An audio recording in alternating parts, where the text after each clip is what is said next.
Hello everyone, welcome to my YouTube channel. Today we will discuss Memorandum of Association. आगे बढ़ने से पहले एक छोटी सी रिक्वेस्ट है, अगर आपने कंपनी लॉ के बेसिस को नहीं देखा है, नहीं समझा है अभी तक, तो आप पुराने वीडियोस को जा कर के देख सकते हैं। साथ ही वीडियो के डिस्क्रिप्शन में मैं उनके लिंक शेयर कर दूंगा, जहां से जा कर के आप कंपनीज की डेफिनेशन, उनके इंपॉर्टेंट कैरेक्टरिस्टिक्स और इंपॉर्टेंट टर्म्स को आप देख सकते हैं वन बाय वन करके।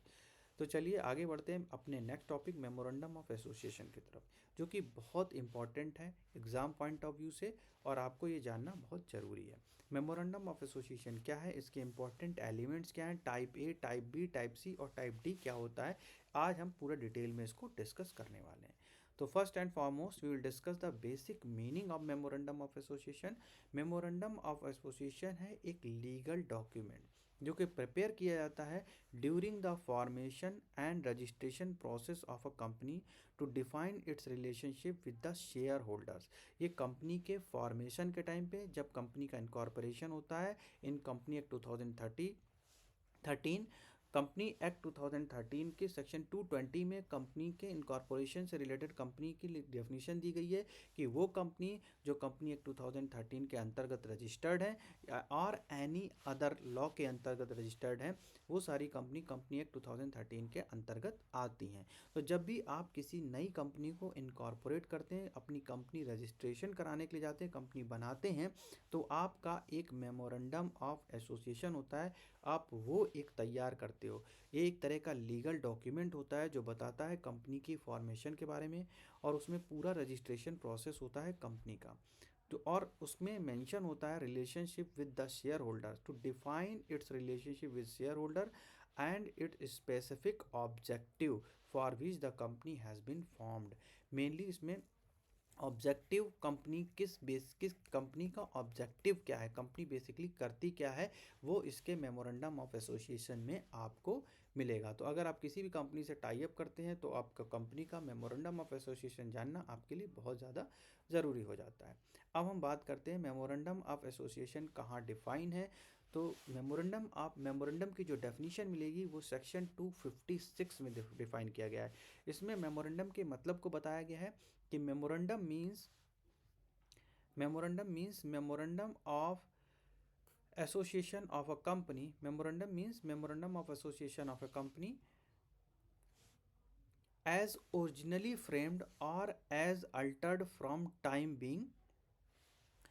in pursuance or any previous company law or of this act. Memorandum means the memorandum of association of company as originally framed, company originally frame हुई थी वो मेमोरेंडम ऑफ एसोसिएशन, या फिर company किसी act के तहत या किसी लॉ के तहत अल्टर हुई है इन pursuance of any previous company law. कोई प्रीवियस कंपनी लॉ है उसके थ्रू कंपनी का एनेक्टमेंट हुआ है, तो कंपनी एक्ट 2013 के 220 में जो डेफिनेशन दी गई, in any companies incorporated by this act or any other previous law. तो मेमोरेंडम ऑफ एसोसिएशन में मेमोरेंडम ऑफ एसोसिएशन इनकॉर्पोरेट करता है association of company as originally framed under company act, company originally company act के अंतर्गत form हुई है या फिर अल्टर की गई है किसी अन्य प्रीवियस कंपनी लॉज को अल्टर करके बनाई गई है, तो वो मेमोरेंडम ऑफ एसोसिएशन के अंतर्गत आएगा। तो सेक्शन 256 में मेमोरेंडम ऑफ एसोसिएशन की डेफिनेशन दी हुई है। अब हम बात करते हैं सेक्शन 4 की। तो सेक्शन 4 क्या कहता है मेमोरेंडम ऑफ एसोसिएशन के बारे में। तो सेक्शन 4 में बताया गया है discuss about the memorandum of association में क्या क्या होगा, content of memorandum of association. तो सबसे पहले जो main content of memorandum of association में नेम क्लॉज है, नेम क्लॉज है, रजिस्टर्ड ऑफिस क्लॉज है, लाइबिलिटी क्लॉज है, कैपिटल क्लॉज है, सब्सक्रिप्शन क्लॉज है एंड नॉमिनेशन क्लॉज है। फिर से रिपीट कर देता हूँ, सेक्शन 4 में डिस्कस किया गया है मेमोरेंडम ऑफ एसोसिएशन की क्लॉजेस के बारे में, क्या क्या क्लॉजेस हैं इसमें, कंटेंट्स क्या है मेमोरेंडम ऑफ एसोसिएशन के। मेमोरेंडम एसोसिएशन में कंपनी का नाम, रजिस्टर नेम क्लॉज दिया गया है, रजिस्टर्ड क्लॉज दिया गया है, मतलब इनके रूल्स दिए गए हैं, इनके नियम दिए गए हैं कि किस नियम के अंतर्गत कंपनी का इनकॉर्पोरेशन हो सकता है मेमोरेंडम ऑफ एसोसिएशन में, कि आप क्या वैलिड क्लॉज क्या है वो सारे दिए गए। तो सबसे पहले हम नेम क्लॉज से शुरू करेंगे, then we will discuss about the registered office clause, then liability clause, capital clause, subscription clause and nomination clause.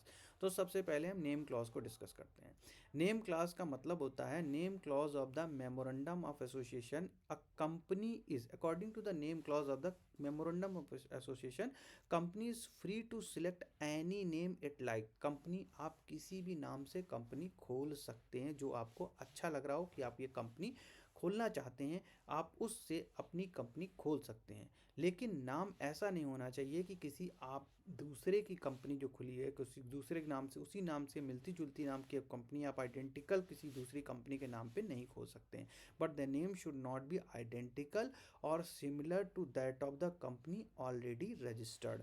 Section 8 का वायलेशन नहीं करेगी कंपनी लॉ। सेक्शन 8 वाली जो कंपनी बनेगी, सेक्शन 8 के अंतर्गत जो नेम क्लॉज होगा वो इसमें नहीं आएगा। सेक्शन 8 में कौन सी कंपनी आएंगी? वो कंपनी होंगी जो कि तुम्हारी किसी चैरिटी के लिए बनाई गई होंगी, तो उनको छोड़ दिया जाए, उन पे ये रूल एप्लीकेबल नहीं होगा। अदरवाइज सेक्शन 8 के अलावा जितनी भी कंपनीज में नेम क्लॉज होगा उसको ये फॉलो करना पड़ेगा स्ट्रक्चर। अब वो स्ट्रक्चर क्या है? कंपनी का नेम जो है, जो मेंशन होगा, शैल नॉट बी आइडेंटिकल और similar or nearly resembled to any existing company. ऐसा नहीं होना चाहिए कि कोई भी एग्जिस्टिंग कंपनी है और वो बहुत फेमस है, आपने उसी से मिलता जुलता नाम रख लिया है, या फिर ऐसा रिप्रेजेंट कर रहे, वो नाम जो आपने रखा वो रिप्रेजेंट करता है कि वो आप उन्हीं की सिस्टर कंपनी हो या फिर एसोसिएटेड कंपनी हो, तो ऐसा कोई नाम नहीं रखेंगे आप। नेम जो होगा वो यूनिक होना चाहिए, आइडेंटिकल नहीं होना चाहिए किसी दूसरी कंपनी के नाम के जो कि ऑलरेडी एग्जिस्ट कर रही हो, ऑलरेडी रजिस्टर्ड हो उस कंपनी। अब उसमें क्या नियम है कि प्राइवेट अगर है तो आप ऐसा नहीं लिख सकते प्राइवेट कंपनी, तो आप पीवीटी लिख दो या पीवीटी डॉट लगा दो, तो इस तरह से जो कंपनी, या फिर सीओ डॉट करके कर दो, या फिर प्राइवेट लिमिटेड कर दो। कंपनी का नाम तुमने जैसे कोई एबीसी कंपनी खुली है तो ABC dot co dot in खुली है, तो आपने ABC dot limited ABC private limited खोल दी, तो इस तरह से नहीं कर सकते हैं। यानी कि आप जो है Pvt dot CO dot LTD इस तरह से लगा करके अलग, इसको अलग नहीं माना जाएगा, इसको सेम माना जाएगा। या फिर आप प्लूरल वर्जन यूज़ नहीं कर सकते। जैसे मान लो कोई कंपनी लिखी है जैन एंड सन, तो आप जैन एंड सन्स करके नहीं कंपनी खोल सकते हैं कि ये नाम तो अलग हो गया, ये मेरा उनका सिंगुलर नेम है, मेरा प्लूरल नेम होगा, तो Jain and sons private limited नहीं खोल सकते हैं। तो प्लूरल वर्ड भी अलाउड नहीं है, तो यहाँ पे Pvt dot CO dot LTD dot ये सब सिमिलर माना जाएगा। प्लूरल वर्जन आप यूज़ नहीं करेंगे कंपनी के फॉर्मेशन के टाइम, ये सेम माना जाएगा। इंटरनेट जैरगन्स का आप यूज़ नहीं करेंगे, जैसे कि डॉट इन है, कोई कंपनी एबीसी डॉट इन करके खुली है, अब आपने ABC dot O R G लगा दिया, तो ये तो कंपनी अलग हो गई। नहीं, ये इंटरनेट जैरगन्स नहीं चलेंगे। आपको अपनी कंपनी बिल्कुल यूनिकली आइडेंटिफाइड हो सके और किसी भी दूसरे की आइडेंटिकल ऐसा नहीं होना चाहिए कि दूसरा नाम तो सेम है, आपने उसने डॉट इन लगाया, आपने डॉट ओ आर जी करके बना दी, तो ये भी इंटरनेट जैरगन्स यूज़ नहीं कर सकते हैं। फॉन्टिक करेक्टर, जो आपने फ़ॉन्ट चेंज कर दिया कि उसका तो ऐसा फ़ॉन्ट है और मैंने ऐसा फ़ॉन्ट लगाया है, तो भी आपकी कंपनी आप फॉन्टिक करेक्टर्स भी चेंज नहीं कर सकते। तो प्राइवेट नहीं यूज़ कर सकते हैं, इंटरनेट जैरगन यूज़ नहीं कर सकते हैं, फॉन्टिक करेक्ट फॉन्ट चेंज करके नहीं कर सकते हैं, किसी के ट्रेडमार्क से मिलता जुलता कोई नियम नहीं बना सकते हैं, ऑफेंसिव वर्ड यूज़ नहीं कर सकते हैं, जैसे कि जो पब्लिकली अलाउड नहीं है, इमोरल काइंड ऑफ वर्ड है वो यूज़ नहीं कर सकते हैं। सेंट्रल गवर्नमेंट या स्टेट गवर्नमेंट की बॉडी कंपनी नहीं लगनी चाहिए किसी भी हालत में। तो ये मेमोरेंडम ऑफ एसोसिएशन, कंपनी जब आप मेमोरेंडम ऑफ एसोसिएशन में जाते हो, कंपनी का ऑब्जेक्टिव डिफाइन करते हो, कंपनी को रजिस्टर्ड करते हो कंपनी एक्ट के अंतर्गत, तो आपको जो नेम क्लॉज दिया गया है उस नेम क्लॉज को फॉलो करना पड़ेगा। और उस नेम क्लॉज में ये साफ साफ रख लिखा गया है, कंपनी के मेमोरेंडम ऑफ एसोसिएशन में मेंशन होता है ये चीज़ कि सबसे पहले नेम क्लॉज आता है। तो नेम क्लॉज में ये चीज़ आपको ध्यान में रखनी जो है पड़ेगी कि प्राइवेट जो है company Pvt limited company dot limited करके नहीं माना जाएगा। इंटरनेट जैरगन्स आप नहीं यूज़ कर सकते हो, फॉन्ट नहीं, फॉन्टिक कैरेक्टर चेंज करके नहीं यूज़ कर सकते हो, साथ में ट्रेडमार्क से मिलता जुलता कोई नेम आप नहीं यूज़ कर सकते हो, और ऑफेंसिव वर्ड नहीं यूज़ कर सकते हो, और पब्लिक पॉलिसी के अगेंस्ट कोई वर्ड यूज़ आप जो है नहीं कर सकते हो। अब आ जाता है memorandum of association. In short आपने क्या समझा उसको एक बार समराइज कर लेते हैं। तो मेमोरेंडम ऑफ एसोसिएशन जो है वो आपका जो है डेफिनेशन मैंने बताया अंडर सेक्शन 256 में बताया गया। कंपनी एक्ट के ओरिजिनली कंपनी फॉर्म हुई है या अल्टर करके बनी है, वो as it is memorandum of association में मानी जाएगी। अब इसका मतलब क्या होता है, इसके डॉक्यूमेंट में क्या होता है, इसमें जो वो डॉक्यूमेंट है मेमोरेंडम ऑफ एसोसिएशन में फंडामेंटल प्रोविजंस दिए गए होते कंपनी के, एसेंशियल कंडीशंस दी गई होती हैं जिसके बेसिस पे कंपनी अपना इनकॉर्पोरेशन करती, कंपनी बनी होती है, जिसके बेसिस पे वो सारी एसेंशियल कंडीशंस दी गई होती हैं, फंडामेंटल प्रोविजंस कंपनी के दिए होते हैं। तो document content fundamental provisions, essential conditions upon which alone the company is incorporated। Okay, point number next है, कंपनी का जो चार्टर होता है उसकी एग्जिस्टेंस को डिटरमाइन करता है, यानी कि उसकी जो एग्जिस्टेंस हैं, ऑपरेशंस हैं, उसमें कंपनी करती क्या है, कंपनी का मतलब क्या है, इसके क्या क्या फॉर्मेशन बिल्डिंग ब्लॉक्स हैं, वो सारे मेंशन होते हैं कंपनीज के चार्टर के अंतर्गत। यानी एक तरह से मेमोरेंडम एसोसिएशन कंपनी का चार्टर होता है, जो कंपनी के चार्टर है जिसमें इसकी एग्जिस्टेंस के बारे में, इसके ऑपरेशंस के बारे में सब कुछ मेंशन होता है। तो इसको हम कंपनी के एक तरह से combine the charter of its existence, operations, ठीक है, डिटरमाइन ऑफ जो भी हैं वो सारा कुछ इसमें मेंशन होता है। शेयर कंपनी के जो इसमें ऑब्जेक्टिव होते हैं वो मेंशन होते हैं, objective and determine the scope, possibility क्या होती हैं, ये भी इंपॉर्टेंट पॉइंट है। तो पॉसिबिलिटी, तो ये memorandum of association definition under 256 of the company act 2030, originally company form कैसी या कोई कंपनी किसी प्रीवियस कंपनी एक्ट को अल्टर करके बनी हुई है। इसके डॉक्यूमेंट में कंपनी के फंडामेंटल के बारे में दिया गया होता है, एसेंशियल कंडीशंस के बारे में दिया गया होता है कि किस बेसिस पे कंपनी की इनकॉर्पोरेटेड हुई है। कंपनी का एक तरह से चार्टर होता है, इसमें कंपनी के बेसिक ऑपरेशन सारे, उसमें कंपनी करेगी क्या, कंपनी के फ्यूचर एस्पेक्ट्स क्या हैं, पॉसिबिलिटी स्कोप क्या है, वो सब मेंशन हो गया। ऑब्जेक्टिव कंपनी के मेंशन होते हैं मेमोरेंडम ऑफ एसोसिएशन में।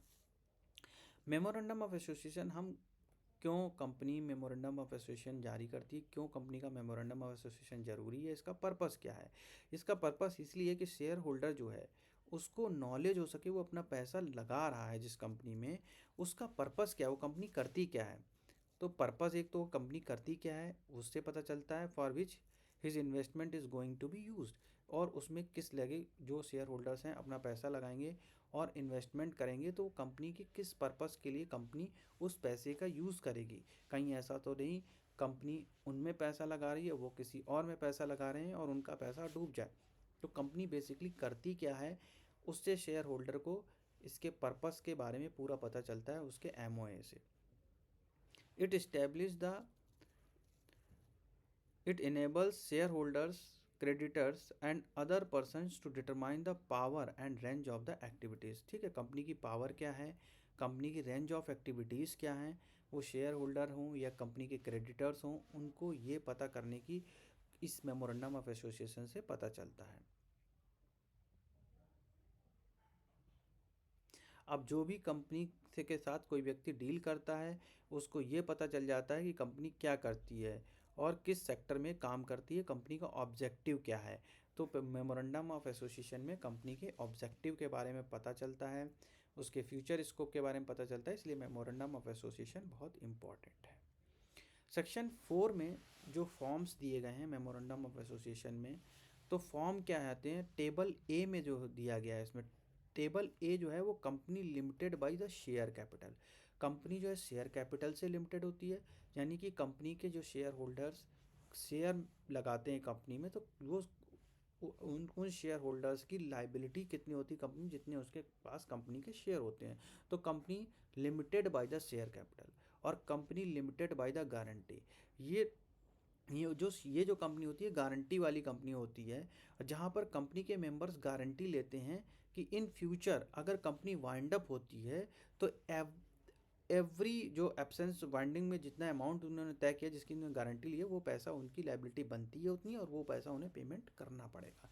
तब तक मेंबर को पैसा नहीं मांगा जा सकता जब तक कंपनी इसमें वाइंडिंग अप नहीं होती है। तो वाइंडिंग के टाइम पे भी इसकी डिमांड करी जाती है। तो मोस्टली ये कंपनी होती हैं वो किसी वेलफेयर के लिए काम करती हैं, जैसे एजुकेशन सोसाइटीज़ के लिए काम करती हैं, कोई चैरिटी वगैरह है, तो इस तरह की कंपनियां इसमें आती हैं। टाइप बी, टाइप सी में company limited by guarantee and share capital, ऐसी कंपनीज होती हैं जो दोनों हैंडल करती हैं, गारंटी भी होती है, शेयर कैपिटल भी होती है।